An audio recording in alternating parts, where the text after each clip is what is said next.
지난주 우리는 하늘의 의미, 다음으로 나라의 개념을 살펴보았습니다. 왕의 지배력과 또 왕의 통치력이 미치는 범위가 나라라고 보았는데요. 그리고 하늘과 나라를 정의하면서 하늘나라는 하나님이 계시는 곳으로 왕이신 하나님의 영향력이 미치는 곳이라고 말씀하였습니다.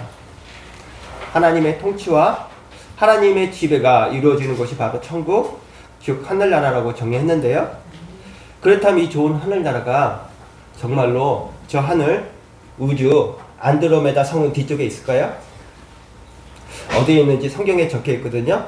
우리 성경 누가복음 17장 20절에서 21절 한번 읽어볼까요? 앞에 나왔는데 우리 다 같이 한 목소리 읽겠습니다. 시작!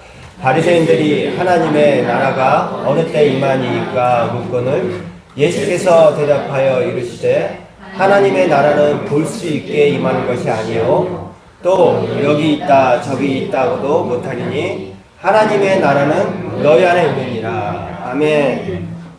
바로 여기가 천국이라는 것입니다. 그리고 영양교회 성도님 한 분 한 분이 천국이라고 지금 우리 예수님 말씀해 주셨습니다. 왜 여기가 천국이고 내 안이 천국입니까? 하나님의 임재가 지금 여기에 있고요. 또 하나님의 말씀, 또 하나님의 거룩한 영향력이 지금 우리 안에 역사하고 있기 때문에 내 안에 천국이 있는 것입니다.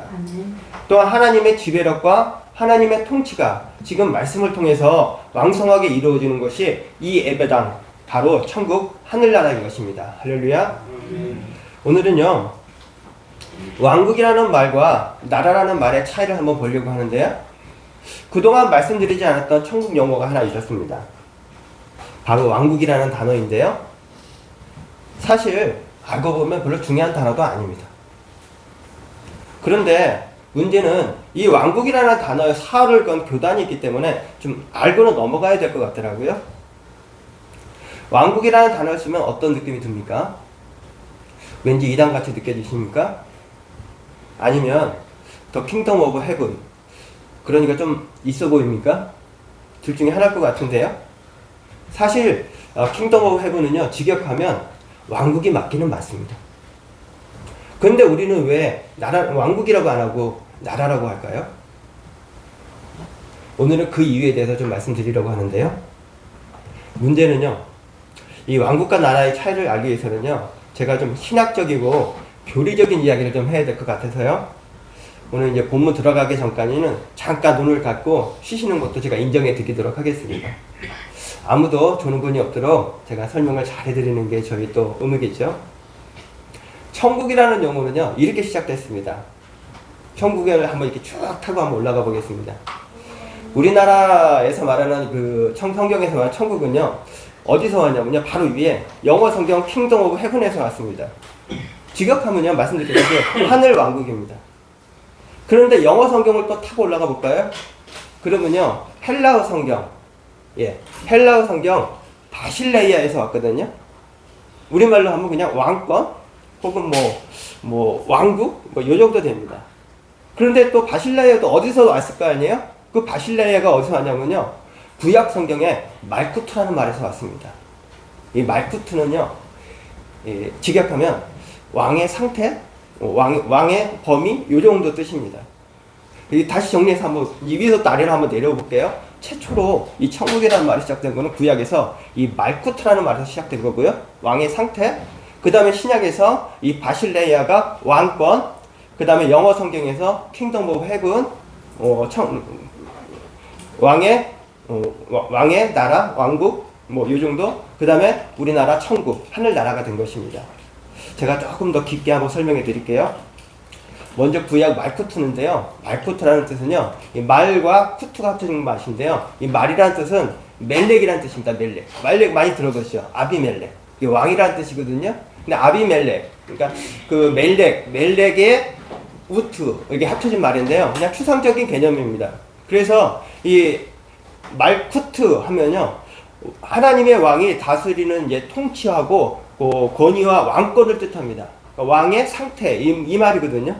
그러니까 이 말쿠트라는 말은요, 왕의 상태니까요, 아직 왕권이 확립되지 않았다는 뜻입니다. 미래적인 개념이거든요. 그러니까 구약에서는 항상 하나님의 나라가 임하옵소서 이렇게 기도하거든요. 구약에서는 왕권이 아직 천국이 이루어지지 않은 것입니다. 그래서 주님의 나라가 임하옵소서 이렇게 해서 말쿠트라는 단어를 썼거든요. 다음으로 신약 바실레이아가 있는데요. 이 바실레이아는요, 그러니까 바실레우스, 이게 왕이라는 뜻이거든요. 황제, 왕. 거기에 똑같이 그 추상적인 개념이 붙어서 왕국, 왕권, 왕이 다스리는 통치 영역을 의미합니다. 지금하고 좀 많이 가까워졌죠. 이게 정치적인 용어입니다. 그래서 예수님께서 2000년 전에 오셨을 때 하나님의 나라, 이 바실레이아가 가까이 왔으니 라고 선포하셨습니다. 이는 2000년 전에 오신 초른 예수님으로 해서 드디어 하나님 내의 통치가 이 땅에 임했고요. 지금까지 지속적으로, 지금 우리 2000년이 흘렀잖아요. 계속 천국은 확장되어 가고 커지고 있고, 최종적으로는요, 죄된 예수님으로 해서 천국이 완벽하게 이루어진다고 말씀하신 것입니다. 그렇다면 이제 왕국과 나라의 차이를 한번 볼까요? 왜 근데 지금까지 계속 왕이라고 하다 갑자기 나라로 변했거든요. 우리나라에 와서. 그 이유를 제가 좀 말씀드리겠습니다. 왕국이라는 말을 딱 들으면 지금 왕이 통치하는 나라가 몇 개나 되죠? 그렇게 많지 않죠. 지금은 왕이 통치하는 시대가 아닙니다. 왕이라는 말은요, 물리적인 어떤 경계가 있는 어떤 지리적인 국가를 의미합니다. 그러니까 성경에서 말하는 하나님 나라는요, 단순히 지리적인 영역이 아니거든요. 하나님의 영역, 하나님의 영적인 통치가 강조하는 그런 어떤 나라적인 표현이 사실은 더 적정한 표현이 맞겠죠. 킹덤을 왕국으로 번역하게 되면요, 마치 하나님 나라가 이렇게 범위가 딱 정해진 것 같습니다. 하늘, 혹은 어떤 땅, 이렇게 정해진 것 같거든요. 지리적이나 정치적인 의미로 한정되기 때문에 오해를 부릴 수가 있습니다. 이에 비해 나라는 느낌은 어떠세요? 나라는요, 굉장히 광범위하죠. 지리적인 경계를 넘어섰고 폭넓은 개념으로 하나님의 나라는 단순히 물리적인 영역에 제한되지 않고 예수님께서 말씀하신 것처럼 사람들의 마음과 영혼에 임하는 하나님의 다스림을 의미를 포함하게 되었습니다. 그래서 우리는 킹덤을 왕국이라고 하지 않고 나라라고 하게 되었습니다. 따라서 더 킹덤 오브 헤븐이 하늘 왕국이 아니라 하늘 나라로 번역된 이유는 신학적으로 왕국보다 더 깊은 의미를 가진 나라라는 표현이 더 영적이고 주권적인 통치의 본질을 더 잘 반영한 단어이기 때문에 우리가 사용하게 된 것입니다. 사실 사전적으로 킹덤을요, 나라라고 할 수도 있고 왕국이라도 할 수도 있습니다. 이 중에 어느 것이 더 정확한 표현인지는요, 사실 알 수는 없거든요. 중요한 것은요, 이 바실레이아, 킹덤 오브 헤븐이 원 이 바실레이아, 단순히 이 바실레이아의 의미가 킹덤이든 나라든요, 실제로 천국을 누리고 살고 또 하나님의 통치를 받고 있는 사람만이 진정으로 알 수 있는 의미이기 때문입니다. 영예의 성도님, 하나님의 나라의 의미를요, 온전히 깨닫고 또 하나님의 통치 안에서 천국을 누리며 사시기를 예수님 축복합니다. 오늘 말씀의 제목은 겨자씨 비유, 하날 예수님이라는 제목으로 말씀을 나누도록 하겠습니다. 이제 천국 비유 말씀을 전하는데 제가 사실은 부담이 좀 적어진 것 같습니다. 우리는 지난번까지 천국 비유 첫 번째 씨 뿌리는 비유와 천국 비유 두 번째 가라지 비유를 보았습니다. 그리고 친절하시고 자비하신 예수님께서 다 설명해 주시고 해석까지 다 해주셨습니다. 예수님께서 다 해석하고 설명해 주셨는데 설교자가 또 더 무엇을 할 수 있겠습니까? 발가락에 때만도 못한 제가 예수님 설명에 어디에 뭘 덧붙일 수가 있겠습니까? 사실 그래서 그동안 좀 힘들었습니다. 그런데 오늘 비유는요, 예수님께서 설명을 덧붙이지 않으셨습니다. 앞으로 8번까지 다 설명을 안 하셨는데요, 이것이 바로 예수님의 교육 방식인 것 같습니다. 내가 너희들에게 한 번도 아니고 2번이나 풀이 공식을 가르쳐 줬으니까 혼자 풀어보라는 뜻인 것 같습니다. 그런데 예수님의 뜻과 다르게 그동안 우리는요, 겨자씨 비유를 사실 잘못 쓴 것 같습니다. 정확히 말씀드리면요, 답은 맞았는데요, 공식이 틀렸다고 보면 맞을 것 같습니다. 제가 학교 다닐 때만 해도 답만 맞으면 공식이 틀려도 맞다고 해주셨거든요. 그러나 요즘은 공식이 맞지 않으면 답이 맞아도 틀린 답이라고 처리하는 것을 봅니다. 맞지요, 선생님? 예, 그렇듯 예수님의 천국 비유를 공식도 맞게 알아보려고 합니다.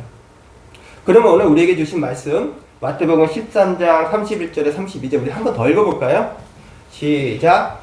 또 비유를 들어 이르시되 천국은 마치 사람이 자기 밭에 갖다 심은 겨자씨 하나 같으니 이는 모든 씨보다 작은 것이로되 자란 후에는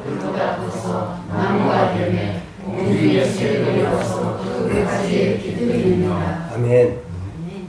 오늘 본문에서 예수님께서는요 천국을 겨자씨에 비유하셨거든요. 우리가 잘 알고 있는 이 비유는요 천국은 겨자씨처럼 매우 작지만 자라면 새가 깃드는 큰 나무가 된다는 말씀으로 하나님 나라의 확장과 또 원리를 설명해 두고 있습니다. 하나님 나라의 시작이 처음에는 작게 보일 수 있지만 그 안에 숨겨진 힘과 또 생명은 결코 작지 않다는 것을 보여줍니다. 오늘 우리는 이 비유를 통해 하나님 나라가 어떻게 시작되고 어떻게 자라며 어떻게 완성되는지 살펴보려고 합니다. 본문 첫 번째로 겨자씨에 대한 오해에 대해서 말씀드리려고 하는데요. 오늘 본문에서 예수님은 천국을 겨자씨에 비유합니다. 겨자씨는 매우 작고 미약한 존재지만 자라면 나무처럼 커진다고 말씀하셨습니다. 우리 집사님께서 먼저 사진을 보여주셨는데요. 저 겨자씨입니다. 겨자씨 한 종류죠. 겨자도 종류가 많잖아요. 제가 전에 이제 약재상을 했던 것처럼 저 겨자씨가 이제 조금 이렇게 붉은색이 나는데 노란색도 있고 보통 노란색 많이 쓰죠. 예, 저 겨자가 사진이 좀 선명하게 잘 나와서 저 사진을 봤는데 저게 2mm라고 합니다. 굉장히 작죠? 근데 사실 저는요, 저보다 더 작은 것도 봤습니다. 세상에 제일 작은 씨는 어떤 씨앗일까요? 휘즈입니다. 예, 난초 씨앗입니다. 난초 씨앗이 0.2mm입니다. 저게 2mm니까 저거보다 10분의 1이죠. 그래서 사실 눈에는 안 보이고요. 제가 이렇게 현미경으로 봤습니다. 난초 씨앗이 세상에 제일 작고요. 그리고 우리 겨자나무 한번 볼까요? 예, 2번 사진 한번 볼까요? 겨자나무. 예, 겨자씨가 자라면 이렇게 이제 겨자나무가 된답니다. 공중에 새도 깃들었는데요. 앞에 사진과 앞에 사진 한번 다시 볼 수 있을까요? 지사님? 예, 그 다음에 지금 다시 겨자나무 한번 보여주세요. 제가 한번 비교해보라고 이렇게 두 번을 보여드렸는데요. 좀 사진이 느낌이 다르지 않아요? 차이를 느끼시겠습니까? 아까 겨자씨 사진과 이 겨자나무 사진. 보수 형제 알 것 같아요? 너무 작아요. 너무 작아요. 시가 너무 작은 것 같아요. 예. 그림의 차이는 뭐냐면요. 앞에는 사진인데요. 뒤에는 그림이죠. 겨자씨는 사진이 많아요. 근데 겨자나무는요. 사진이 없고 이렇게 그림입니다. 사실 합성된 그림이거든요. 그래서 열심히 제가 자료를 찾습니다. 겨자나무를 사진을 진짜를 한번 찾아보자. 어떻게 생겼는지. 상상해서 그린 거 말고. 그래서 열심히 사진을 찾았더니 요 정도 사진 나오더라고요. 조금 이렇게 확대해서 볼 수 있을까요? 예. 이 겨자나무라고 이렇게 보이는데, 겨자나무 맞습니까? 아니죠. 그냥 나무입니다. 그냥 나무. 사진으로 하면 이렇게 그냥 일반 나무를 이 겨자나무라고 이렇게 내놓더라고요. 그러니까 이제 겨자나무가 없으니까 이렇게 자꾸 그림을 그리던가 아니면 다른 나무를 이렇게 갖다 붙인 거예요. 겨자나무가 없다는 거. 겨자씨는 있는데, 분명히 예수님께서 겨자나무가 된다고 했는데, 겨자나무가 없어요. 사실 저의 오늘 말씀은요, 이 의문에서부터 시작했습니다. 영양의 성도님, 제가 찾아본 자료에는요, 겨자나무는 분명히 없었습니다. 겨자는요, 나무로 자라지 않는다는 것입니다. 성지 순례를 가면요, 가짜 겨자씨를 준다고 합니다. 왜냐하면 나무로 자라야 되니까. 요게 이제 이렇게 어떤 학명이 있던데요. 요게 이제 가짜 겨자씨입니다. 이제 성지순례 가면 겨자씨랑 똑같이 생긴 거를 이렇게 자라게 되면 본인들은 요게 이제 겨자씨라고 믿고 키우면 나무가 되겠구나 이렇게 생각한다고 합니다. 뭐 학명으로는 뭐 담배잎 나무, 무슨 또 칫솔나무, 뭐 여러 가지 이름이 있더라고요. 가짜 겨자씨 나무를 준다고. 그래서 진짜로 겨자씨가 나무로 자란다고 착각을 한다고 합니다. 그런데 예수님께서 말씀하신 자란 후에는 나무가 되어서 새들이 깃든다는 말씀의 진정한 의미는요, 가능한 것이 가능하게 되는 것이 아니고요, 불가능한 것을 가능하게 하신다는 말씀이 되겠습니다. 이는 예수님께서 말씀을 선포하실 때 듣고 있던 갈릴리 사람들 두고 하신 말씀입니다. 예, 요게 진짜 겨자거든요. 겨자 풀이죠. 갈릴리 사람들을 이방인 취급했고, 갈릴리 안에 있는 나사렛에서 무슨 탁월한 사람이 나오겠냐고 무시당하던 그 사람들을 두고 하신 말씀입니다. 너희들이 바로 이 겨자 풀이다. 바로 갈릴리 사람들을 겨자 풀에 비유하신 것입니다. 너희들이 바로 그 잡초라고 말씀하신 것입니다. 그런데 하나님께서 그 잡초를 통해서 천국을 이루어 가신다고 지금 말씀하고 계신 것입니다. 몸이 약한 너희들, 배운 것이 없는 너희들, 못 먹고 못 사는 너희들을 통해 하나님 나라가 이루어진다고 말씀하신 것입니다. 할렐루야. 영역의 성도님, 하나님 나라는요, 연약하고 부족한 자들을 통해서 세워지는 것입니다. 세상에서 능력 있고 잘 나가는 사람들이 하나님 나라를 세우는 것이 아니고요, 하나님께서는 부족하고 연약한 자들을 통해서 그분의 나라를 세워가십니다. 우리 역시 연약할 수 있습니다. 세상에서 인정받지 못하고 때로는 실패와 고난 속에서 살아가는 사람들이 있습니다. 예수님께서 겨자씨 비유를 통해서 말씀하신 것은요, 바로 그런 사람들이 하나님 나라를 세워가는 주체가 될 수 있다는 것입니다. 예수님은 우리가 하나님을 의지할 때, 우리가 비록 작고 미약한 존재라 할지라도 하나님께서 우리를 통해서 큰 일을 이루어내실 거라고 약속하신 것입니다. 그것은 우리의 능력이나 자격으로 이루어지는 것이 아니고 우리가 하나님을 얼마나 의지하느냐에 달려있는 것입니다. 예수님께서 겨자씨처럼 작고 보잘것없는 존재를 통해 하나님의 놀라운 일을 이루신다고 말씀하셨습니다. 우리 작은 겨자씨 같은 영예교회 성도님을 통해서 하나님 나라가 굳건히 세워지게 되시기를 예수님 축복합니다. 이제 본문 두 번째로 밭에 심은 겨자씨를 보려고 합니다. 이제 겨자씨가 드디어 심어졌습니다. 우리 마태복음 본문 13장 31절만 하나만 읽어볼까요? 시작.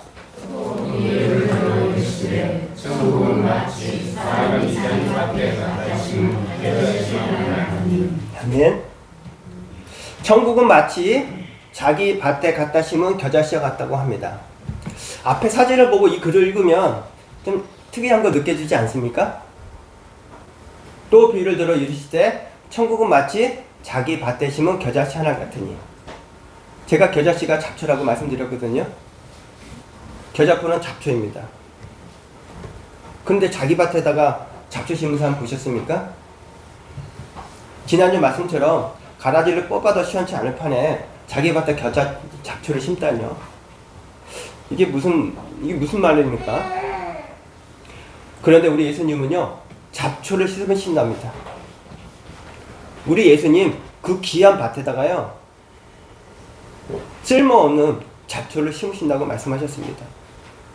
내가 연약하고 부족하고 또 잡초와 같은 인생이라 할지라도 하나님만 온전히 의지하고 그분 곁에 떠나지 않고 마음만 맞추기만 하면 잡초 같은 인생이라 할지라도 그분이 천국 밭에다가 심으시고 또 경작하시고 성장시키시고 또 그분이 열매를 맺게 하시고 그분이 나를 통해 모든 것을 이루어 가신다고 하신 것입니다. 믿으십니까? 아멘. 그렇다면 앞으로 하나님 나라를 바라보면서 하나님 나라를 세워가시기를 축복합니다. 아멘. 그런 사람을 살 때 우리 인생과 또 가정과 가문과 환경 가운데서 하나님의 놀라운 축복과 크신 은혜가 임하게 될 것입니다. 그 크신 하나님의 은혜로 살아가시는 영양교회 성도님 되시기를 예수님이 축복합니다. 아멘. 마지막 세 번째로 하늘이신 예수님이라는 제목으로 말씀드리는데요. 31절 계속 또 이상한 게 또 하나 더 보입니다. 자기 밭에 잡초를 심은 것도 이상한데요. 한 알 같다고 합니다. 한 알. 왜 굳이 한 알이라고 하셨을까요? 그냥 겨자씨를 심었다고 하면 되는데 거기에 꼭 한 알을 넣었네요. 왜 굳이 한 알이라고 하셨을까요? 이왕이면 한 알 말고 10알, 100알, 1000알, 만알, 억수로 많이 그렇게 하면 좋을 것 같은데 왜 한 알이라고 말씀하셨을까요? 이런 표현을요, 좀 있어 보이게 말하면요, 중의적인 표현이라고 합니다. 그 시대 사람들은요, 우리는 겨자풀이 뭔지 몰랐거든요. 근데 그때 예수님이 말씀하실 때요, 그 시대 사람들은 겨자풀이 누구를 말하는지 잘 알고 있었습니다. 바로 자신들을 향해서 이야기하시는 말씀을요, 설명하지 않아도 알아들었다는 말씀입니다. 갈릴리 사람들아, 너희들이 겨자씨인 것을 이해했지? 그런데 그 중에 나무로 자라는 겨자씨 한 알이 있다. 그 나무로 자라는 겨자씨 한 알이 바로 나, 예수 그리스도라고 말씀하신 것입니다. 예수님은 이 땅에 잡초 같은 겨자씨 한 알로 오셨습니다. 그러나 큰 나무로 되셨습니다. 예수님은 나무와 하나이십니다. 태어날 때부터 냄새나는 말구에서 태어나시고요. 직업은 목수였고요. 십자가 나무에 못 박히셔서 나무가 하나가 되셨습니다. 우리 다 같이 베드로전서 2장 24절 한번 읽어볼까요? 시작. 이 나무에 달려 몸으로 우리 죄를 담당하셨으니 이는 우리로 죄에 대하여 죽고 의에 대하여 살게 하려 하시니라. 그가 채찍에 맞음으로 너희는 나음을 얻었나니. 아멘. 예, 십자가 사진 한번 볼까요?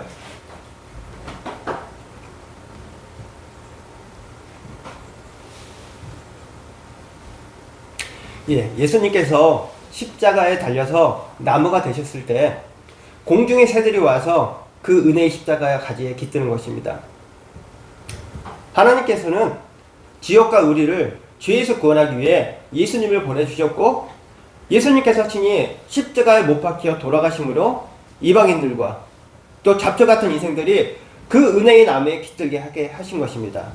그 증거가 바로 예수님의 십자가 나무인 것입니다. 영영기 성도님, 우리는 겨자풀을 잡초라고 말씀드렸는데요. 그런데 그 예수님 지금 어디에 계시죠? 바로 겨자씨 하나로 우리 마음에 계시고, 우리 인생에 계시고, 우리 가정에 계시고, 우리가 섬기는 이 교회에 계십니다. 또한 예수님이 계신 바로 이곳이 천국, 그 어디나 하늘나라인 것입니다. 하나님 나라의 시작과 끝이신 예수 그리스도에게 마음을 맞추고 또 의지해서 잡초 같은 인생의 한계를 뛰어넘어 하나님의 놀라운 은혜와 능력과 축복하게 사시는 우리 영양교회 성도님 다 되시기를 예수님이 축복합니다. 나가는 말씀입니다. 오늘 말씀 32절 한번 다시 볼 수 있을까요? 예, 32절 시작. 이는 모든 씨보다 작은 것이로되 자란 후에는 풀보다 커서 나무가 되매 공중의 새들이 와서 그 가지에 깃드느니라. 아멘. 예수님이신 겨자씨는요, 나무가 자라서 나무가 되고 공중의 새들이 그 가지에 깃든다고 합니다. 공중의 새들이란 이방인을 상징합니다. 우리 영양교회는요, 하나님 나라의 공동체입니다. 즉 교회는 이방인들이 깃들어야 하는 곳이어야 합니다. 교회는 믿지 않는 자들이 와서 하나님의 사랑을 경험할 수 있는 곳이어야 합니다. 그렇다면 우리는 교회에서 이방인들을 어떻게 맞아야 할까요? 그들이 낯설고 우리의 기준에 맞지 않더라도 우리는 그들을 품어야 합니다. 교회는 누구에나 열려 있어야 합니다.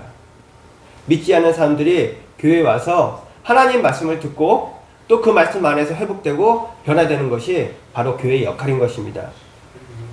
제가 2025년 비전 한번 말씀드리겠습니다. 저는 우리 영양 그리스도의 교회가 있을 것이 있는 교회가 되기를 간절히 기도하고 있습니다. 먼저 그리스도가 있는 교회가 되길 원합니다. 두 번째로 예수님의 사랑과 긍휼이 있는 교회 되기를 원합니다. 세 번째로 찬양이 흐르는 교회 되기를 원합니다. 그래서 기도가 절로 나오는 우리 교회 되기를 원합니다. 그래야 우리는 어린 새싹 같은 성도가 왔을 때 애지중지하게 품어서 장성한 분량까지 자랄 수 있을 때까지 서로 돕는 교회 되기를 원합니다. 또한 이미 그렇게 하고 계시고 준비하고 있음에 감사드리고 있습니다. 공중의 새들이 겨자나무 가지에 깃들듯이 새로운 이들이 우리 교회에 와서 하나님의 의뢰를 경험하는, 그리고 누구에나 열려있는 하나님의 집 되기를 예수님을 축복합니다. 말씀을 맺도록 하겠습니다. 오늘 겨자씨 비유는요, 내용이 아주 간단합니다. 천국은 마치 겨자씨가 나무로 성장하는 것과 같다입니다. 사실 오늘 말씀이 길었지만 오늘 말씀은 이 말씀이 전부 다입니다. 그런데 이 말씀을요, 외부적 성장으로 이해하면 잘못 이해한 것입니다. 우리 예수님께서 공생의 사역을 처음 시작할 때 처음 선포하신 말씀이 바로 하나님 나라인데요, 우리 예수님께서는요, 하나님 나라의 핵심 가치를 이렇게 설명하셨습니다. 우리 마가복음 1장 14절 15절 함께 읽어볼까요? 시작. 요한이 잡힌 후 예수께서 갈릴리에 오셔서 하나님의 복음을 전파하여 이르시되 때가 찼고 하나님의 나라가 가까이 왔으니 회개하고 복음을 믿으라 하시더라. 아멘. 예수님께서 공생애를 시작하시면서 회개하고 복음을 믿으면 하나님 나라를 소유할 수 있다고 말씀하셨습니다. 첫 번째 말씀입니다. 예수님께서 말씀하신 회개와 믿음이 하나님 나라의 핵심 가치 두 가지라고 말씀하신 건데요. 회개란 메타노이아, 마음을 바꾸는 것입니다. 믿음은요, 피스투, 의지하는 것입니다. 따라서 회개와 믿음은요, 나의 마음을 바꾸고 하나님을 의지하는 것이 바로 하나님 나라의 핵심 가치인 것입니다. 이는 옛날의 내 마음을요, 버리고요, 하나님의 마음으로 바꾸고 의지하는 것입니다. 매일매일 하나님을 향하여 내 마음을 바꾸는 것이 진정한 회개인 것입니다. 매일매일 하나님께 더 많이 의지하는 것이 또한 믿음인 것입니다. 이 하나님 나라의 핵심 가치 두 가지를 우리 삶에 적용하게 되면 결국 천국이 보이기 시작하고요, 하나님 나라, 천국이 보이기 시작하면 곧 천국을 누릴 수 있게 되는 것입니다. 믿으십니까? 매일매일 예수님의 가르침에 따라 하나님 나라의 핵심 가치, 회개와 믿음으로 천국을 바라보고 또 천국을 누리시는 우리 영양교회 성도님 다 되시기를 예수님이 축복합니다. 아멘. 기도하시겠습니다.